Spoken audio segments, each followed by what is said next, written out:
आज जो हमारे मेहमान फास्टा न्यूज़ के गेस्ट आए हुए हैं, ये किसी तारीफ के मोहताज नहीं है। कराची स्टेज की बेहतरीन फनकारा, इनके हजारों में नहीं लाखों में फॉलोवर हैं। तो आप अपने दिल पर हाथ रख लें। ये तो दोस्तों, विद आउट वेस्टिंग टाइम हम आपकी मुलाकात करवाते हैं मैडम मुस्कान से। आज आपकी जिंदगी की बायोग्राफी में चंद तल्ख हकैक से पर्दा उठाएंगे, क्योंकि हमारे नाजरीन ऐसे दिलचस्प सवालात जानना चाहते हैं। तो मैडम, सबसे पहले तो आप हमें ये बताइएगा कि आपका ये शो बिजनेस है, ये स्टेज थिएटर है, इस फील्ड में कैसे आना हुआ? हालांकि ये पाकिस्तान में बहुत मुश्किल काम है मुश्किल, लेकिन क्या करें, मजबूरियां हर काम करवाती हैं। और जब मजबूरियां हर काम कराती हैं, तो आप इस फील्ड में खुशी से नहीं आए? खुशी से नहीं आए। तो मैडम, आप हमें हमारा लोगों का जो तखय्युल है, ख्यालात है, उनके मुतालिक ये होता है कि हमारे जो फनकार है, अदाकारा हैं, इनके पास बड़ी बड़ी बंगले हैं, बड़ी बड़ी कोठियां हैं। तो क्या आपने भी यहाँ बहुत कुछ खोया या कुछ पाया? जो पाया है वो अपनी औलाद पे लगाया है, उसके अलावा कहीं नहीं उड़ाया है। बोला कि आपने ज्यादा नहीं पाया, खोया ही है। तो हम आपसे ये पूछना चाहते हैं कि जैसे हमारी पब्लिक के ज़हन में ये है कि हमारे जो आर्टिस्ट हैं वो हमारे हीरो तो होते ही हैं, हाँ। तो वो उनकी जो जिंदगी है वो फूलों की सेज होती है। तो जो आपकी जिंदगी है, हम ये पूछना चाहेंगे कि ये फूलों की सेज आपके लिए साबित हुई या कांटों की सेज? फूलों की कहलाई जाएगी, क्योंकि औलाद का जब पूरा हो रहा है तो हमें फूलों की सेज की जरूरत नहीं है, भले हमें कांटे भी चलेंगे। तो हम क्या नाज़रीन क्या समझे कि आप कांटों पे जिंदगी बसर की या फूलों पे? कांटों पे। तो नाज़रीन, मैडम का ये कहना है कि हमने कांटों पे जिंदगी गुजारी, फूलों की नहीं है। हर फूल की किस्मत में कहाँ नाजो अरूसा, कुछ फूल तो खिलते हैं मुजारों के लिए। अच्छा मैडम, हम आपसे ये पूछेंगे, आपकी जिंदगी कांटों में बसर हुई तो ना जाने कितने कांटे लगे होंगे, ये हम कुछ नहीं कह सकते। तो यकीनन कोई ऐसा कांटा जिसकी चुभन आज भी ये दिल में महसूस होती हो, ऐसा कुछ लगा या नहीं? है मतलब कि ऐसा जिसकी चुभन आज भी महसूस होती है। मैडम, हमारा जो पुलिस का निज़ाम है वो बड़ा अजीबो गरीब है। यहाँ पे आर्टिस्ट या जितने भी अदाकार हैं उनके ऊपर भी रेड हो जाते हैं।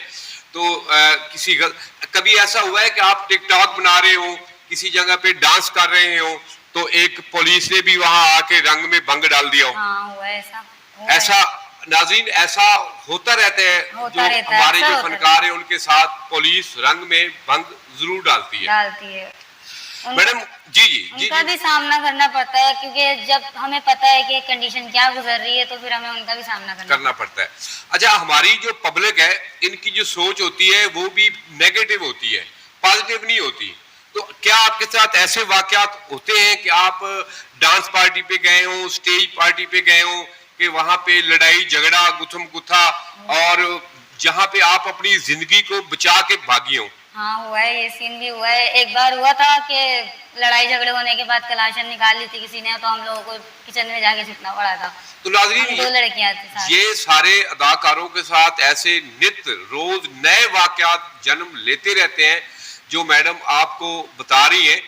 तो जी नशा भी शराब का करके, और फिर वो इस नशे में कलाशाएं निकाल निकाल के हमारे पीछे पीछे जो तमाशाई तमाशबीन होते हैं वो नशा की हालत में शोरगुल करते हैं। अच्छा, तो मैडम, अगर अल्लाह तबारक व तआला आपको दोबारा जिंदगी दे तो क्या आप शो बिजनेस में आना पसंद करेंगे या कोई और फील्ड पसंद करेंगे? इज्जत की जॉब कोई करना पसंद करेंगे, ना कौन सी फील्ड को? इज्जत की जॉब। इज्जत को। तो ऐसी हमारी खवातीन जो दिलचस्पी रखती हूँ इस फील्ड में आने का, तो मैडम कह रही है कि मैं इस फील्ड में नहीं आना चाहती, अगर दोबारा अल्लाह तबारक व तआला जिंदगी दे तो मैं इस फील्ड में नहीं आऊंगी। मेरा कहना तो ये कहती है मैं किसी और जरिए से अपनी रोजी मांगूंगी। तो मैडम, ऐसा कोई आपका जिंदगी का तलख वाकया जिसको आप फरामोश भी करना चाहें तो नहीं कर सकती? क्योंकि हमारी जो ये पब्लिक आपको देख रही है वो आपके डांस से, आपके स्टेज ड्रामों से इंतहाई प्यार करती है। तो ऐसा कोई वाकया जो आप ना फरामोश कर सके हो? बस कुछ वैसे भी अपना सब कुछ तो शो हो ही गया, सबको, फैमिली को, हर किसी को सब कुछ पता चल ही गया है, लेकिन जी, जी। छुपाना किसी से क्या है अब, जब सबके सामने आ ही गया है जी, तो जी। अब छुपा के भी क्या कर लेंगे, कितनी इज्जत बचा लेंगे। जी, जी। आजकल के दौर में कोई किसी का नहीं है, सिर्फ नोट अपना है और बाकी कोई अपना नहीं है। जब बुराई का वक्त होता है कोई काम नहीं आता है, और जब अच्छाई होती है तो सब आके पूछते हैं कि हाँ क्या हाल है आपके, आप ठीक हो, आप आप इस फील्ड में आए, जो आपके अजीजो अकारब थे, आपके दोस्त थे, उनका क्या रवैया था आपके साथ? उनकी तरफ से गालियां मिली या उन्होंने आपको तालियां दी? किसी ने भी जगह रहने के लिए, बैठने के लिए जगह नहीं दी कि भाई बैठ जाओ, थोड़ा पानी पी लो, सांस नहीं, भाई हमारे घर में कोई जगह नहीं है, जाओ चले जाओ यहाँ मतलब से। कई ऐसे आर्टिस्ट हैं जिनको पहले तो गालियां पड़ी, लेकिन वो गालियां बाद में तालियों में तब्दील हो गई। तो आपके साथ ऐसा नहीं हुआ कि खानदान ने हमेशा आपकी मुखालफत की? हाँ, हम आपसे मैडम से दिलचस्प सवालात का ये सिलसिला जारी रहेंगे।